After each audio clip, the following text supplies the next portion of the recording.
Spring, Wisconsin Republican Congressman Mike Gallagher is a member of the House Armed Services Committee. Congressman, let's start you, first of all, on Nancy Pelosi's, what we believe will be a trip in the near future to Taiwan. China is certainly rattling the sabers to say she shouldn't come. You support her making that trip. Why?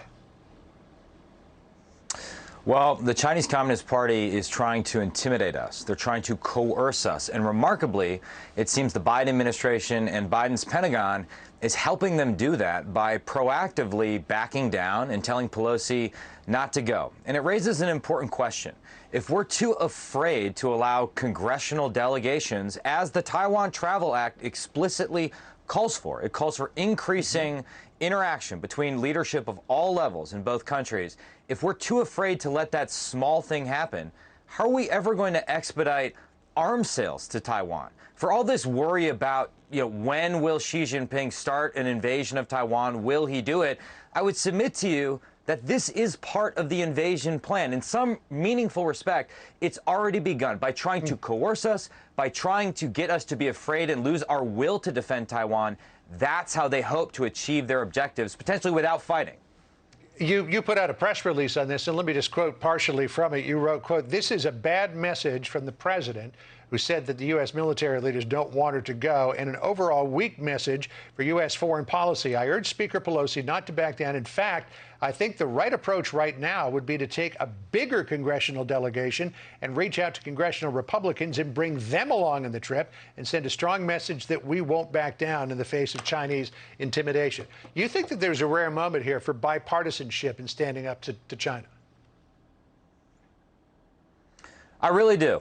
In my work on the House Armed Services Committee, I've worked with my Democratic colleagues to, for example, expedite our purchase of long-range fires and ships in order to defend Taiwan. We passed numerous provisions in this defense bill that were geared towards clarifying and strengthening our commitment to Taiwan. And I would even note, though I disagree with Nancy Pelosi on almost everything, and I will shed no tears when she is no longer Speaker of the House, when it comes to this issue, she does have a long track record going back to Tiananmen Square of being willing to criticize the Chinese Communist Party.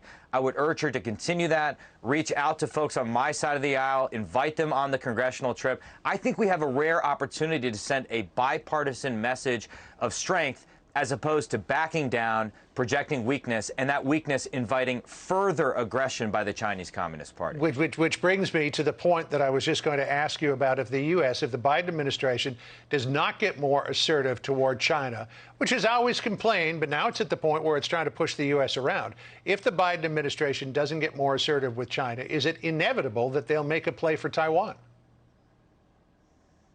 Well, I believe we are entering the window of maximum danger. I think the danger escalates starting in January of 2024, when the Taiwanese will hold an election.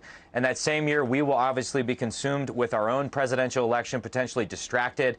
I think we're in the danger zone right now. So we need to move heaven and earth to learn the lessons of Ukraine and arm the Taiwanese before it's too late. It's going to be very hard to resupply them geographically when and if the invasion occurs. But I think it's wishful, naive thinking to think that Xi Jinping is suddenly going to abandon his lifelong ambition of taking Taiwan just because we show the other cheek or we invite him to a summit at Davos or COP26. The Biden administration needs to get tough. They need to get moving. And we all need to support the defense of Taiwan before it's too late. The indications that Putin wanted to take Ukraine were there for all to see. It looks like Xi Jinping's got similar designs on Taiwan. I think it probably would behoove every leader in this country, from the top on down, to pay attention to that. Congressman Mike Gallagher, good to talk to you. Thank you for coming on today. Appreciate it. Thank you.